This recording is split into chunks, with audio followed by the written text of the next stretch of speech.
Today's talk is titled, What It's Like to Be Me, to be delivered by four of our members here today: Anita Hoopsher, Dolores Miera, Margaret Randall, and Maria Rao. And Judy was going to join us, but unfortunately she's not here with us right now. So Anita has been a member of the UUCC for 6 years. She came to the church little by little, which is one way to do it. Attracted by the speakers who presented, and then her heart and mind became more fulfilled as she got to know the people in the congregation. One day in 2018, she knew it was time to become a member and has been actively involved since then. Anita. Good morning, all. When Diane asked me to speak 5 minutes about what is it to be like me, I had no clue how to answer that question. So finally, I came up about there are so many layers to me, like all the stars in the universe. So I chose the topic, why did I come to the US? When I was living in Switzerland, I always had this yearning to live in the United States, but didn't know how. So one day, my coworker found an ad in the newspaper, still in the newspaper. It said, green card lottery. Wow, I couldn't believe my ears. What a coincidence. I applied and got selected. The whole process to get the green card took like 2 years. And when I got the real card, I wasn't sure if I wanted to leave my home country.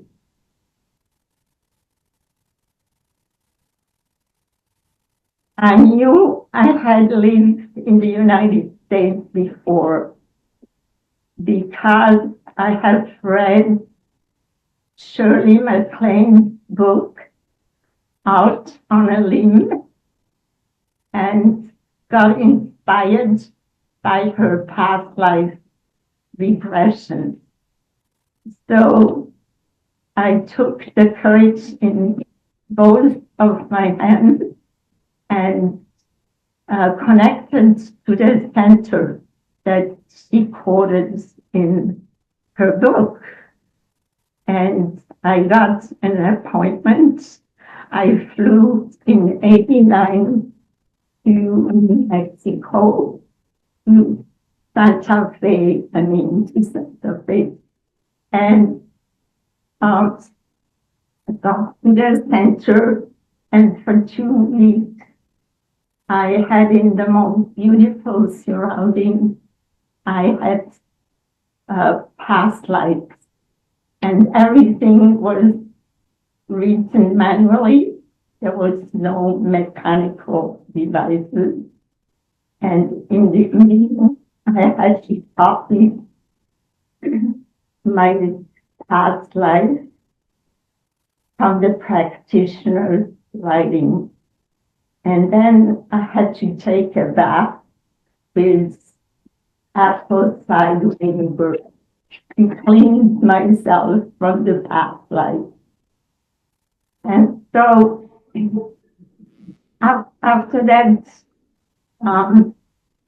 experience, I knew I had to be living in the US.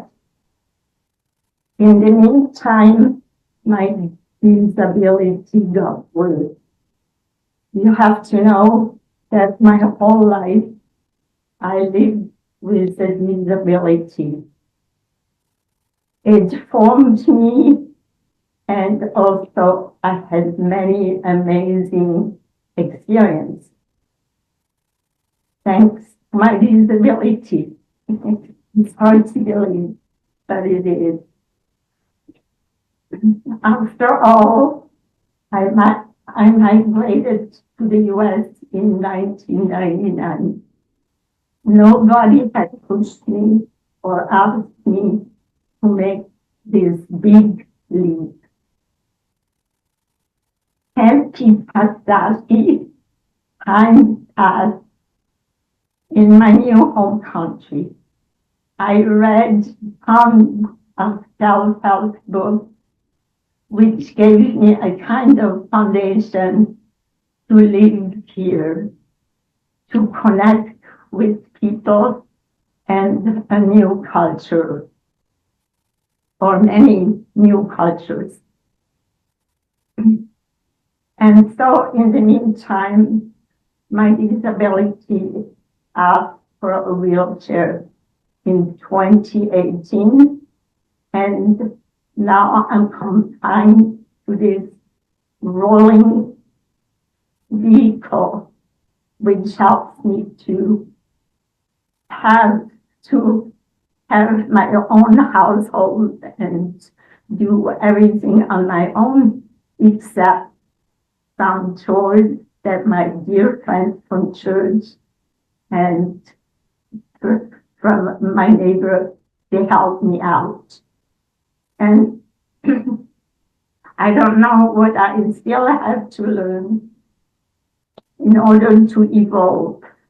But one thing I know with certainty, I was always guided by this invisible voice, this invisible breath of love. Also, what I have to add is the following. I was able to leave my home country because I knew I would be always connected to my friends, family, loved ones. They were with me all the time. And so I never feel alone. Thanks so much, Diane, for giving me the opportunity to talk about my life. And thanks, Randy, for the AV.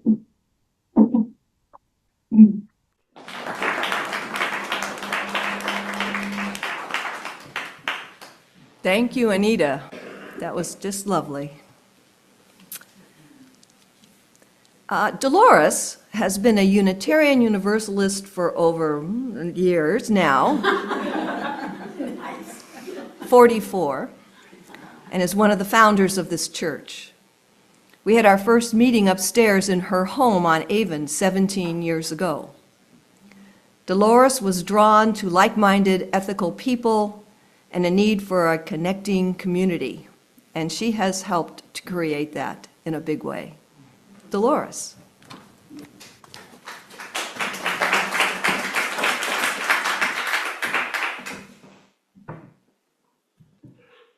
Makes you short the longer you become Unitarian. I used to be 7'3". No. So my name is Dolores Miera, and I'd like to share with you who I am today. And well, frankly, it's marvelous to be me. I love music. I love dancing. In my house around, music helps me dance and it feeds my soul. One of my favorite songs right now is by Unitarian Universalist Peter Mayer, titled Happiness, as he quotes Thich Nhat Hanh, that says, "There is no way to happiness. Happiness is the way." I choose solitude over socializing a lot more these days, as I enjoy more inward time with myself. I'm sure you're going to hear a lot of that thing with yourself these days.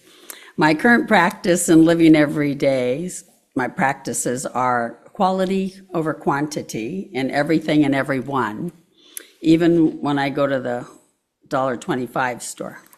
I practice smaller, deeper connections with people, and age is not a factor. It's less about the big milestones and more about today and talking to the lizards in my backyard. My day is not about doing or having, but about what truly matters to me, which is happiness in its many forms. I create space for peace and joy, gardening, cooking, playing with my cat, Stripe. Recently, Stripe taught me that couch cushions stuffed with bird feathers are a hunting trip for him. No matter what I spray or do, feathers are not considered a neutral friend for him, so spraying on them is his job. I'm not trying to impress, I'm just living authentically. I feel free that way. I move from one thing to another without the wishes or the opinions of someone else criticizing what I'm up to. Daily, at age 74, it's a series of beginnings, endings, and blessings. I'm embracing this chapter without clinging to it.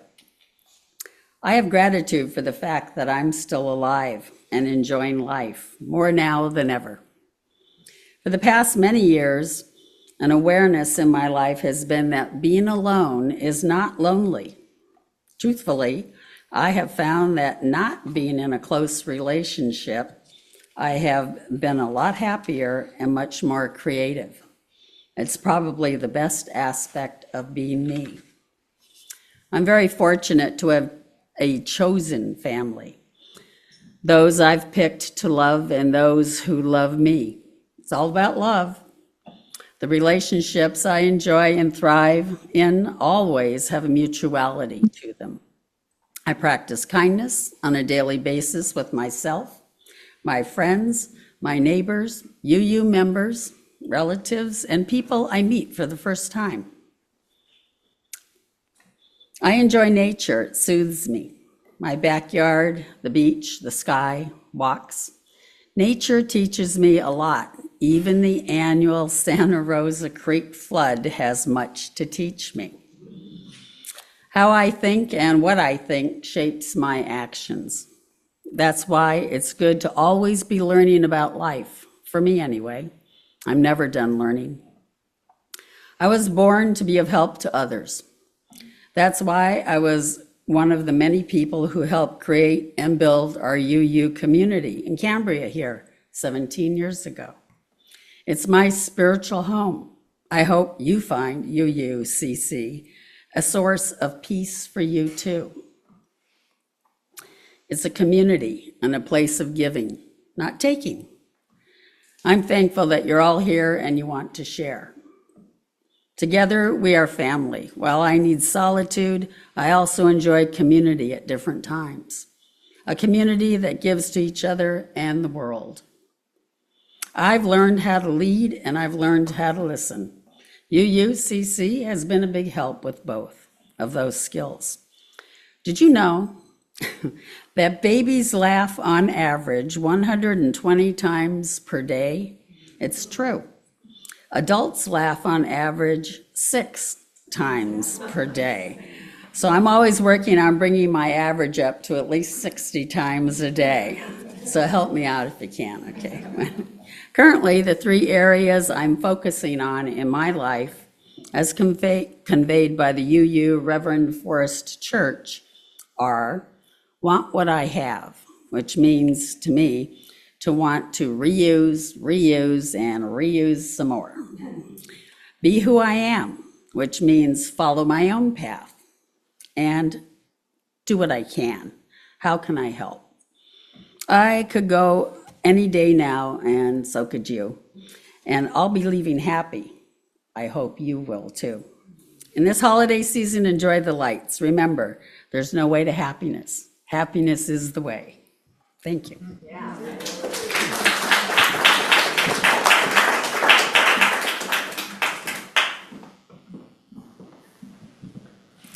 Thank you, Dolores.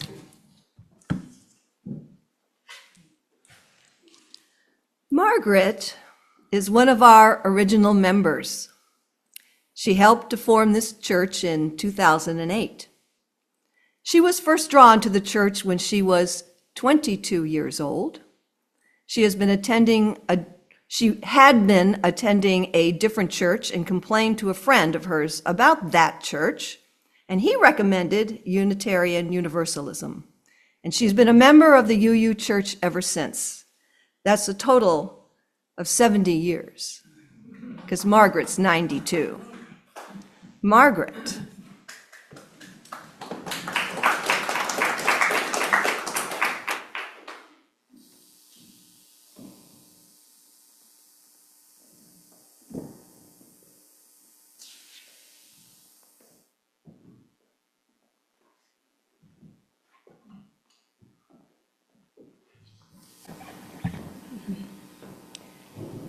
Who am I? My first recollection of my life was at age 2. I had a diaper full. My mother had 2 guests seated on the sofa. I could see them only from the knees down. I wanted my diaper changed. My mother wanted me to meet her guests. And this is where my memory ends. I could only imagine how this situation finally resolved. 2 years later, my friend Anna Marie from across the street came over and asked, "What should we do today?" My mother was working in the garden, so I figured we should play in the house. So we headed up the back steps to the kitchen and then across the kitchen to the basement stairs, and down we went. Across from the stairs was a wall of shelves where newly canned jars of jams and jellies were lined up in neat, colorful rows. I found 2 small baskets that were used for picking berries and a large wooden spoon. We set up shop on the second step. Then I picked up a jar from the shelf.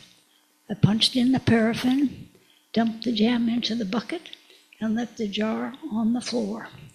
12 or 15 jars later, the floor was littered with paraffin and empty jars.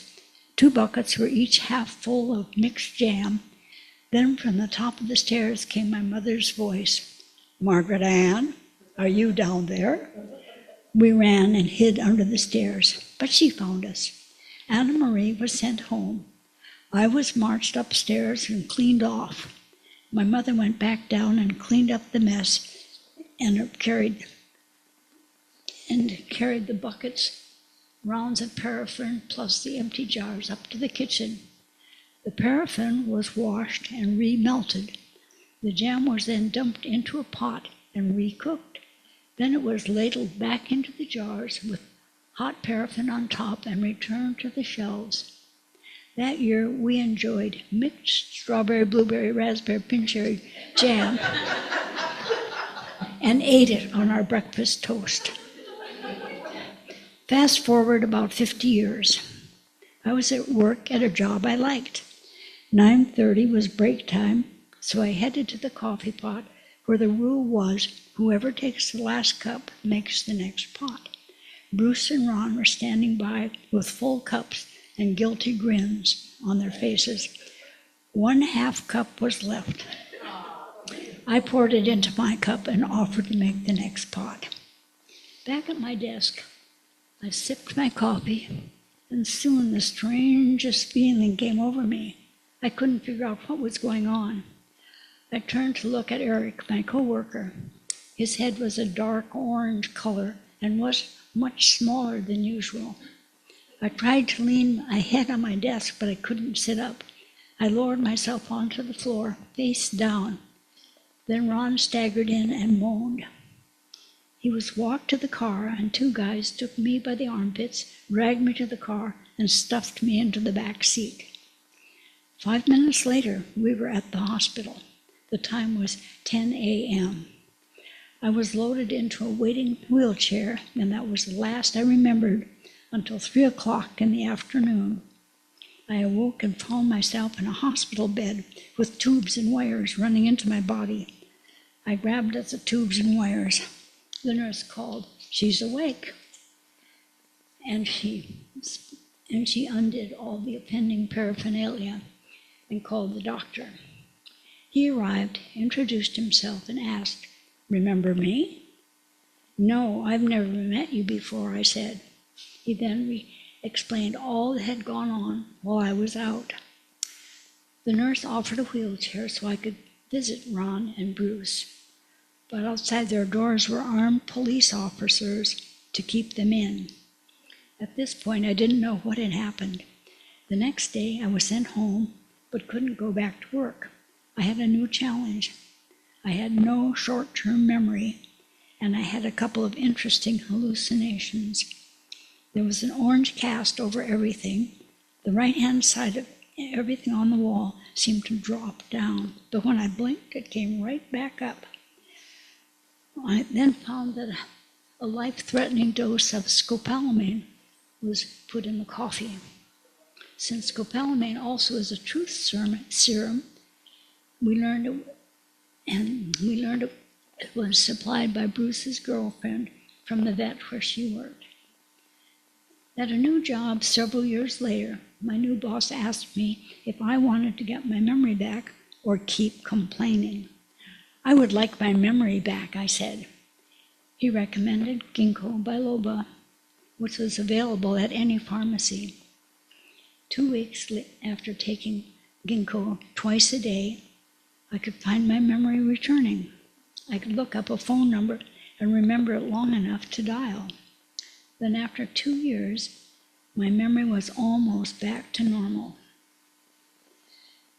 Now, after diaper problems, jam making, and scopolamine, I am back to normal and living happily ever after.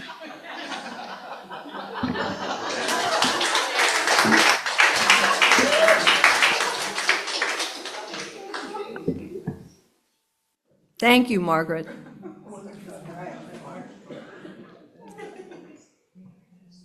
Our last speaker this morning is Maria. She is the new kid on the block, having joined us at the UU Church only recently, about a year ago. She was drawn to the UU values, plus she loves the subjects of the talks, as well as the songs that we sing. Maria.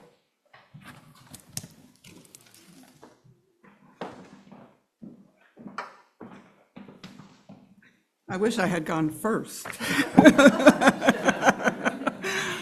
Well, what's it like to be me? Well, I got this little task a day ago, or maybe two, and I slept on it and wrote it yesterday. So anyway, I'm a collection of a lot of inner parts.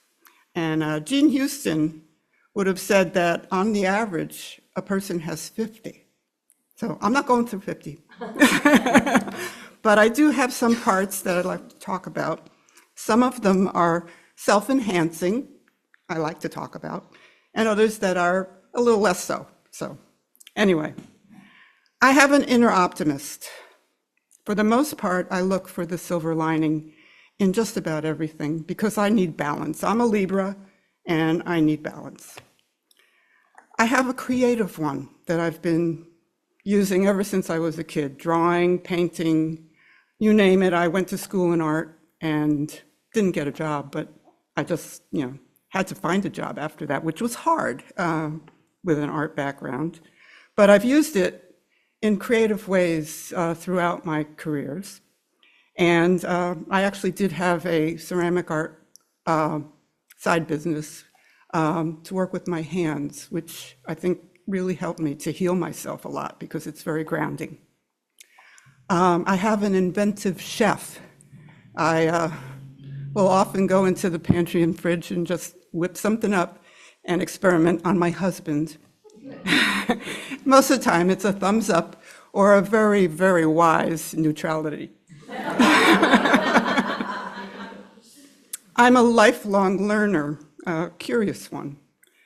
I read about a lot of diverse subjects, interested in metaphysics, science, mystery stuff that's unknown. I really love to learn and explore a whole bunch of stuff.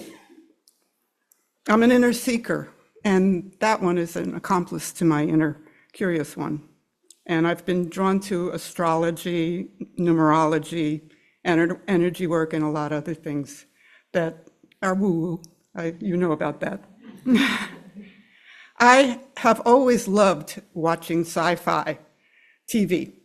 I mean, I like the movies too, but I started out with Flash Gordon, and I've just been so attracted to the cosmos and, what's out there. And, Star Trek, Enterprise, all of that still captivates me, and I don't fall asleep during those things. I have inner music lovers that are triplets. One loves to sing, and I have never been in a choir or chorale until this past couple of years in the community chorale, and that's been a lifelong dream. I love folk rock and classical music, both of those genre. I listen to every day, one at breakfast and one at dinner time. You can guess which one. And I also love to dance, or I used to love to dance, even though I don't have the bod of a dancer, and I'm pretty clumsy, but there's something in me just loves to move to music. And now that I've had the total knee replacements, it's really hard, but I do get to boogie in my chair. So I have an inner teacher, coach, and psychotherapist trio that are gifts I discovered and developed when I went for my license. And I now walk the path of a wounded healer to be of service to others. And I have a compassionate one, an inner listener, who are present for others and for my own self-inquiry. I have other parts that I strive to manage when they rear their challenging little heads. Mostly, I honor their original protective instincts and try to help them calm down. I have a pretty strong inner critic judge, and it used to be a lot louder. Now it's quieted down. I have an inner avoider. I avoid conflict and other people's anger, and I keep on working on that. I have an inner anxious one, probably in my family's DNA, and EFT, the tapping, helps. But yeah, I had a lot of very, very anxious relatives. One aunt had 7 locks on her doors, and my dad would say, "What if there's a fire and Fran can't get out? We can't get in." So she was extreme, but it's in my DNA, I'm pretty sure. And I have an inner Luddite. That's related to technology. I really do resist technology. I don't have a GPS. I wouldn't know how to use it. And please don't get me started on all those updates and forced upgrades, updates and passwords, because my head spins on technology. My regular practices include showing kindness, respect, and compassion in my relationships. And I incorporate wellness practices to care for my body, mind, and spirit. Gentle exercise, healthy diet, nurturing important connections with friends and my sister and brother. And I have an openness to new experiences and opportunities to serve. And I've been on the scholarship committee because I just said yes to that. And, and also said yes to a lot of things here. So, yeah. I accept and honor similarities to and differences with my husband. He's an Aries, I'm a Libra. We are very polar. And I do enjoy our shared laughter and enjoying simple pleasures together. And he helps me to grow my patience and intentions for a win-win when we disagree. I allow space that we each need to support our individual identities and needs. And lastly, I recite litanies of forgiveness and gratitude and prayers for peace and the highest good for all. Thank you.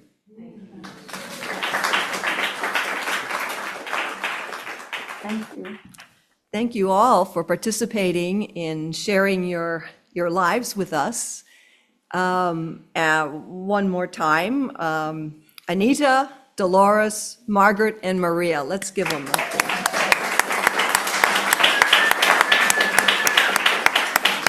Thank you, Jill.